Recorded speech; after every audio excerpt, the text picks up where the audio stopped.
Kinshasa, Mbote, Brazzaville, pe bon début la semaine na bino nyonso. Bebozili baku ya kolanda biso bozali ebele partout dans le monde na tombe bino. Bolandi malamu, bonsoir. Président de la République démocratique du Congo, Félix Antoine Tshisekedi azalaki bongo na mboka Soudan, tous aba détail na élément oyo. Khartoum, capitale de la République du Soudan et Ambaki, chef de l'État congolais, pour la visite moko officielle samedi 8 mai 2021. Ezalaki nde sous casquette naye président ya Union africaine Félix Antoine Tshisekedi Tshilombo entamaki à partir de la capitale soudanaise série ya mission de médiation d'arbitrage na likambo etali barrage électrique de la Renaissance oyo ezali na cœur ya ba tension entre Éthiopie, Égypte na Soudan. Na kokita naye na avion président ya République démocratique du Congo ayambamaki na président ya conseil de transition oyo na pembeni naye azalaki na vice-premier ministre na ministre soudanais des affaires étrangères. Après quelques temps na tapis rouge pour la honneur de la garde républicaine, président Félix Antoine Tshisekedi azalaki surpris na évasion pe na banzembo ya communauté congolaise oyo bavivaka na Khartoum oyo balingaki te korata opération oyo pour na bango ezali mbala ya liboso komona président de la République depuis investiture nae awa na Kinshasa na pouvoir. Président apusanaki pembeni na bango bondi melanga moi ezalaki ya makasi me batikaki te koyemba pona mokonzi na bango.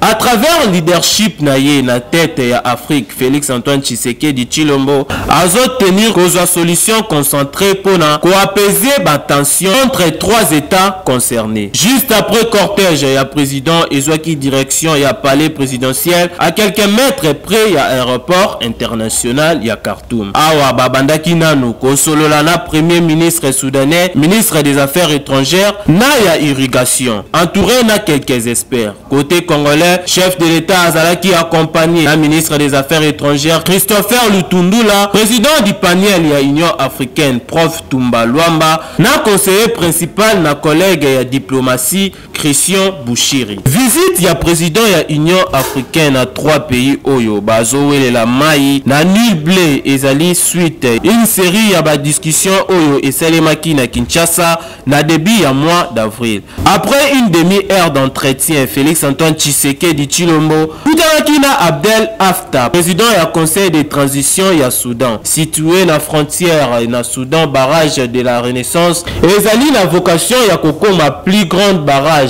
hydroélectrique ya continent africain. Kasi projet oyo ezokutana na ba forte opposition na part ya Égypte extrêmement dépend ya Nil pour na accès na l'eau ndenge moko na Soudan oyo bazoko se considérer victime moko estimé que ba ambition na bango na domaine ya agriculture et kozala menacer ce qui projet lancé officiellement na voisin na éthiopien na 2013 et comme na souka sans accord après Khartoum. Prochaine étape ya président ya Union africaine et Memie Caire na Égypte.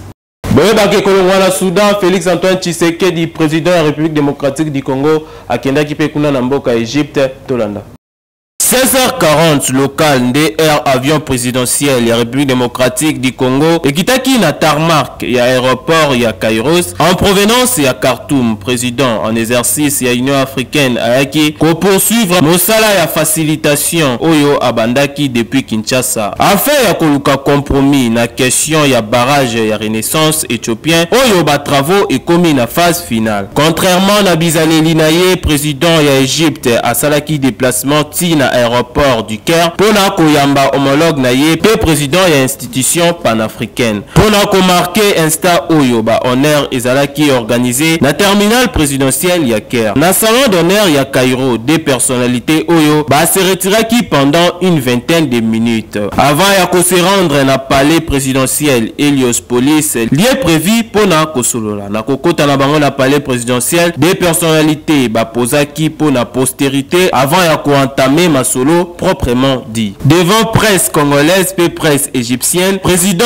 égyptien Abdel Fattah al-Sisi a bomba quitté admiration naye pe respect na président en exercice ya Union africaine Félix Antoine Tshisekedi Tshilombo oyo azali appliqué na ko faciliter sur les grands débats. Président Félix Antoine Tshisekedi a réaffirmé engagement naye ya ko aboutir règlement moko complet et définitif pour na ko fongola nouvelle page de coopération entre trois pays voisins et bassin du Nil. Je confirme également que vous êtes exactement disposé à trouver un accord avec les frères éthiopiens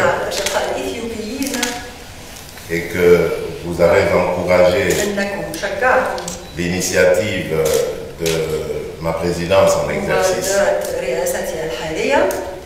et que vous appelez de vos voeux à ce que l'Union africaine continue ses efforts, s'implique davantage pour aider à trouver une solution pacifique et un accord contraignant.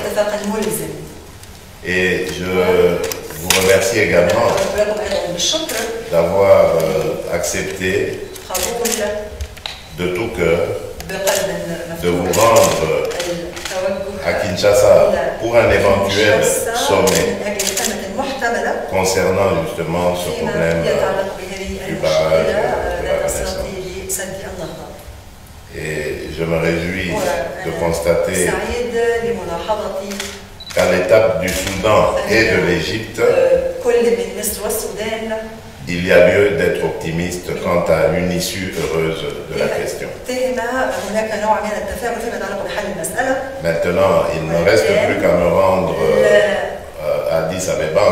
Lolenge moko na Khartoum, chef de l'État a sololaki tête à tête na homologue naye avant que élargir na cercle ya discussion na ba ministre ya affaires étrangères, ministre sectoriel concerné na gestion des eaux et ya environnement. Décision laquelle pesa qu'il y était na une communication publique car ba même échange oyo ekosalama pe na ba autorité éthiopienne. Cause la une solution coulée sous forme ya juridique, ba interlocuteur ya président de l'Union africaine va s'engager à reconnaître que dialogue direct et tikali seul moyen ya ko prévenir la solution. Depuis tripartite ya Kinshasa, président Félix Tshisekedi a tikagité ko rappeler que barrage ya Renaissance éthiopienne étant un grand projet intégrateur et ko quitter cause à la source des malheurs, au contraire et sénégali ko servir modèle ya liberté d'échange continentale africaine. Après séance de travail, cortège présidentiel ezalaki dirigé na palais royal Kuba moko ya ba différentes palais égyptiens après Caire, Cap-Vert, Addis Abeba, dernière étape ya tournée du président ya Union africaine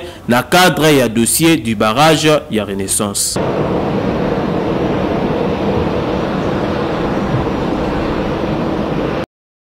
Dépôt la proposition de loi portant réglementation et état de siège et Salemi Lelo Kuna na Assemblée nationale Tolanda. C'est une façon pour nous de nous impliquer totalement dans cette initiative du président de la République pour que nous puissions retrouver la paix à l'est de la République démocratique du Congo. Mais ici, il faudrait mettre un accent sur surtout le souci à travers cette loi d'encadrer l'état de siège qui a été proclamé pour l'Ituri et le Nord Kivu. Et donc il faudrait, dans la mesure du possible, que cet état de siège ne puisse pas ouvrir la porte à beaucoup de dérapages. Et pour encadrer tout ça, il lui fallu que nous puissions faire cette proposition. Et le reste, nous réservons la primeur au bureau de l'Assemblée nationale. Mais écoutez, je préfère mettre un bémol sur les avantages. Les avantages, c'est qu'il ne faudrait pas que l'état de siège puisse ouvrir un couloir qui puisse permettre d'avoir certains dérapages à tous les niveaux. Et lorsque je parle de dérapage, je vois beaucoup de paramètres, entre autres l'aspect aussi électoral. Il ne faut pas oublier que nous sommes à quelques mois des élections pratiquement. 2023, ce n'est plus très loin. Et nous espérons que d'ici 30 jours, nous allons déjà commencer à voir le fruit de cet état de siège qui a été proclamé. Nous le soutenons.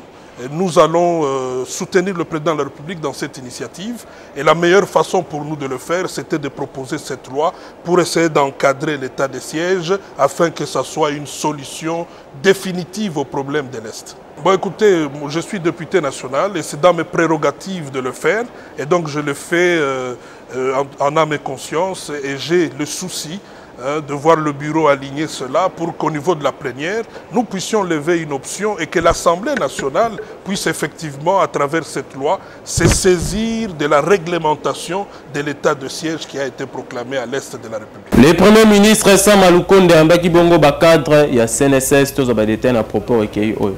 Nous sommes venus présenter nos civilités à son Excellence, Monsieur le Premier ministre. L'occasion faisant le larron, nous avons tenu pratiquement une réunion de travail. Et à l'issue de cette réunion, nous avons tous constaté que la SNCC était dans une phase de redressement. Et pour redresser la SNCC, il va falloir entrer en contact avec son Excellence, Monsieur le Premier ministre, partager sa vision. Et nous avons constaté que sa vision et la nôtre, les deux convergent vers un dénominateur commun, le peuple d'abord, le cheminot d'abord. C'est dans ces cadres-là que nous avons échangé et les dispositions pratiques ont été prises afin de déclencher le redressement effectif. Boyebake compte rendu à Conseil des ministres, Salamaki Bongo et pas ministre de la Communication et Médias, Patrick Mouyaya. Au sujet de l'enseignement supérieur et universitaire.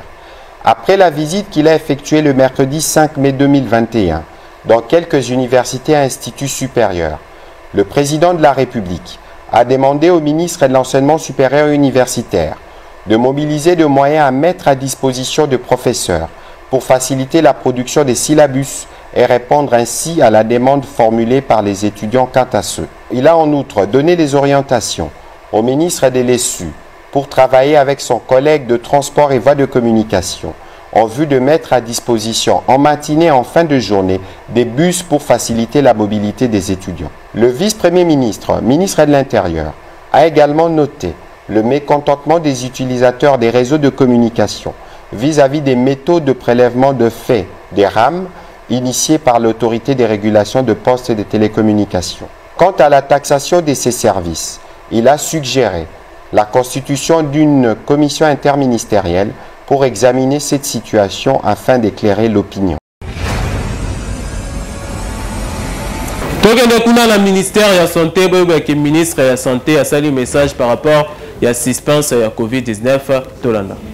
Après avoir géré avec succès les deux premières vagues de la pandémie COVID-19 en République démocratique du Congo, la situation actuelle de la pandémie demeure stable. Cependant, la surveillance reste toujours de mise afin de prévenir une éventuelle troisième vague dans un contexte mondial qui demeure préoccupant. C'est dans ce cadre que nos équipes ont été alertées d'une suspicion des cas Covid-19 dans un immeuble situé dans la commune de la Gombe.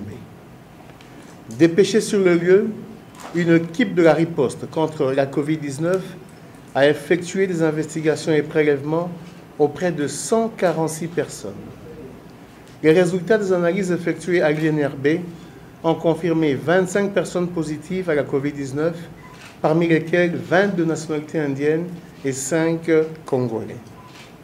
Aussitôt, toutes les mesures de santé publique nécessaires ont été prises autour de cet immeuble, notamment la mise en quarantaine de tous les occupants de l'immeuble, en ce y compris le personnel, l'organisation de la prise en charge correcte selon le protocole national de toutes les personnes infectées, la décontamination de l'immeuble concerné, l'approfondissement des investigations de tous les cas confirmés et l'identification de tous les contacts à suivre.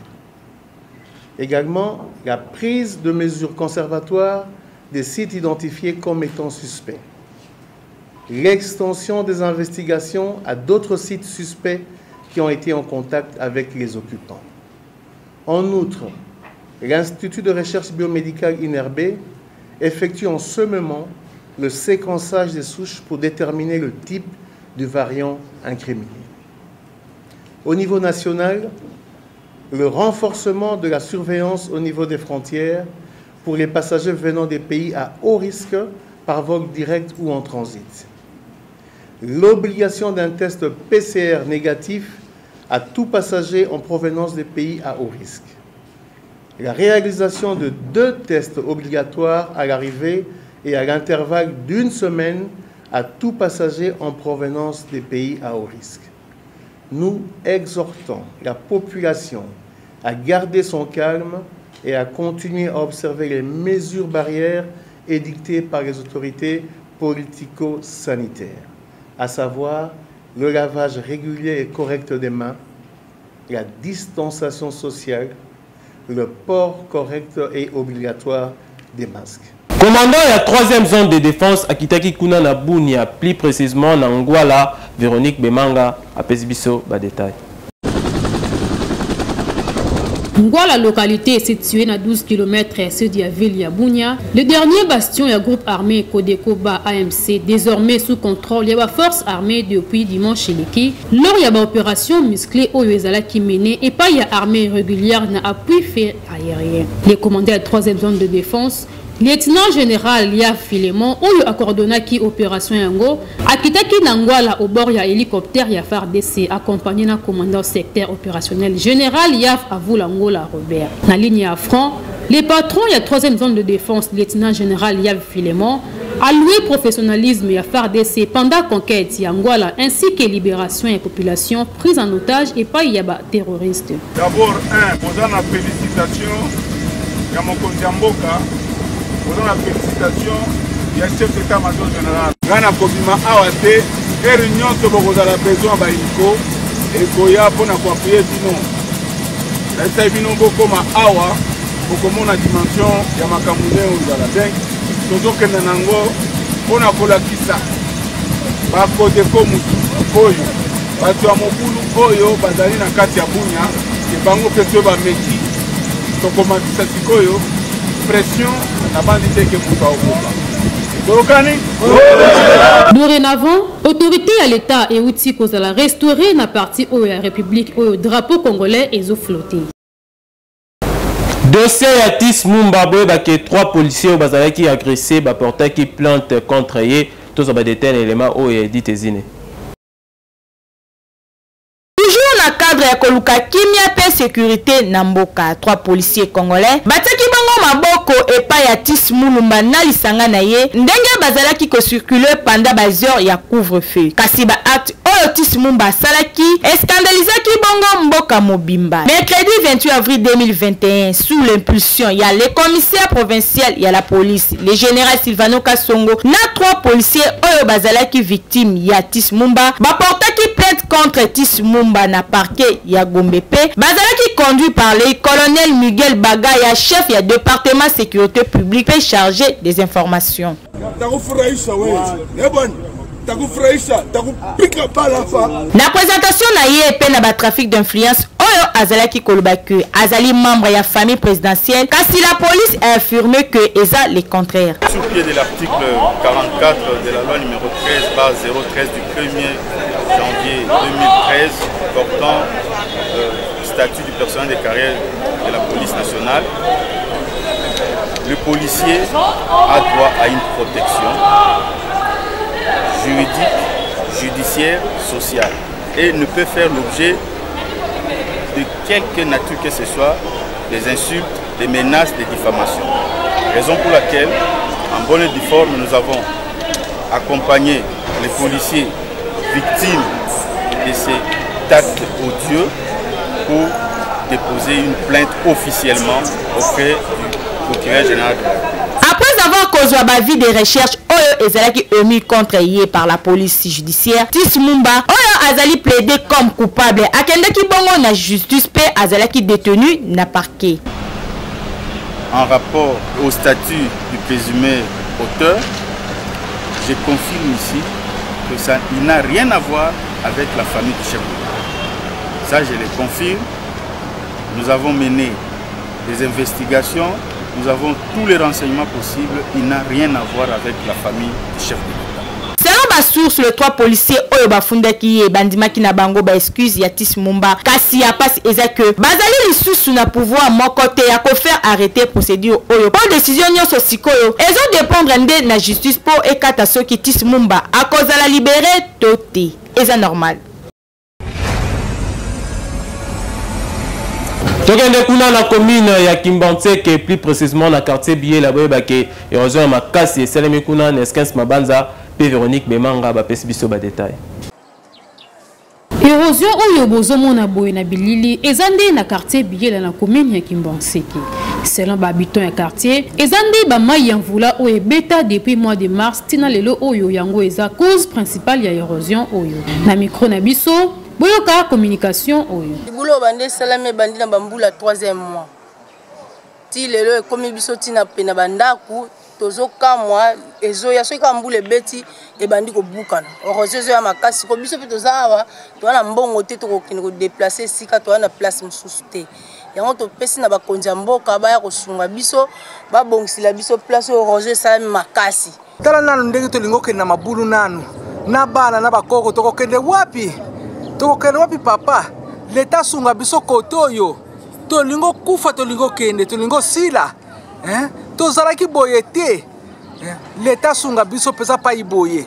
Bandaka kufutela kokele kuna bazo finka yona bakoko. Basunga biso papa. Bongo ndako ndenge ekomi boye. Mabele nyonso ezo kita na se. Sika wangana kokende wapi? Ngana kosala nini na kimukolo na komi nango. Nana muntu akozwa ngai. Yangwana yo leta yokila biso mawa yokila ngai mawa oyeba pasi na ngai ote ndako zoke ekwei ngana kokuva kaka pona ndako ekwei bongo na kokende wapi nalala na balabala yonde leta yonde tata yonde mama yonde muntu osunga kabizo nazala ngana bana te sika wanani kusala ndako oyo nana kubongisa palashi oyo bana bazate nazana eloko moko te ya kosala na ndengi nanga soko bini bosungi na ngai leta yonde tata yonde leta nde yonde yaya yonde moto kosalisa ngai pona ndako oyo ekoya te. En tout cas bakonzi ya mboka soki bosali eloko te abana biyela mapangu nyonso oyo etikali ekosila pe population oyo bakozanga esika ya kokende tala neti mapangu oyo eza nzinga eza na risque makasi soki kaka mvula moko ya makasi ebeti bondimelanga ekobika te yango tosengi na bakonzi ya mboka bosala quelque chose avant danger ekoma o tolobaki te. Article 15 de Babela Kaye Maître Junior Aïbana Makasi Kuna la quartier Panga a expliqué Mosala Naye na micro de Neskens Mabanza. Bisaka biloke Kinshasa to RDC et tonda na bato ya mayele botia katembe bota ndeko mobali oyo aboya na ye kikuluna asala kaba art na ye grâce ya biloko lokola poso ya kokoti ndika ndenge kaka bozomona ver oyo boye ezali nde ya kokoti pesak oyo elengi oyo wapi na likambo etali kokolisa suki bonimelanga ayebi ba recherche asala ka ba recherche na ndenge ya kosakana te po ba pomade na ye oyo ata obota mali bandi ndimelanga suki eko sopa na yo lokola mwana popi na micro ya BNB boza communication nganye naza artiste ya bwana pe mayele biloko mutelaki sanga ngote ona ketanga soki na kalabine bozar te yango ya na ndoto bapesa izwa biloko bando sakanyela ngo yango tomona oyo eza verre ya kokoti na sali yango menene silité ndenge bokutanga na art na ndena zo sala ya monique tu peux y être ingénieur na go saboter te pour binene boza batu o bozo la sabakonti pe bona pe maya le botela batongo o bo brancher bango po musele kende liboso boya na bakunzi bo pesa bo soutenir ngai bo pesa ngai bwania ya mayele oyo bo misala ba machine biloko parce que na la sabaninga na ngai pe ba jeune ba koma pe lokola ngai siko ngana ba pesa ngona na ndoto siko yo muto zo koyokola ngo siko koma mettre les choses presque nga ponga yi na be na za muto ba vantikiti pe parce que na boye donc na lukaka mais siko na posa ya bino ba konzi bo soutenir ngai. Article 15 yo jeune garçon olingaka ko créer te kaka sombelanga pesanga kabelanga tala exemple à suivre yango oyo tia mayele bimisa talent oyo ebombama na kati na yo po omisunga. Na sport que derby kinois et betamaki mokolo ya lobby Vita Club na DSMP Imana edite zine a pesbiso ba détail.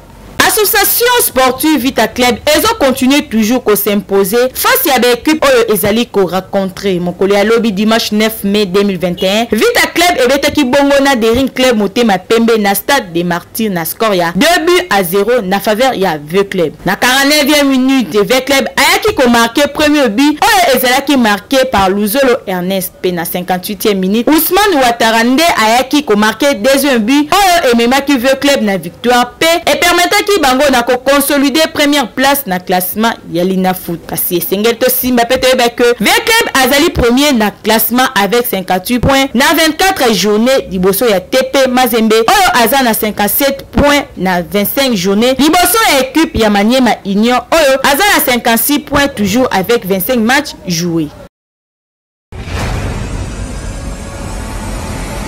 Non, il reste 6 matchs. Donc on avance à petits pas. Il y a un chassé croisé avec Mazembe. Là aujourd'hui on repasse en tête. Et il reste encore 6 matchs qu'il faut prendre au sérieux.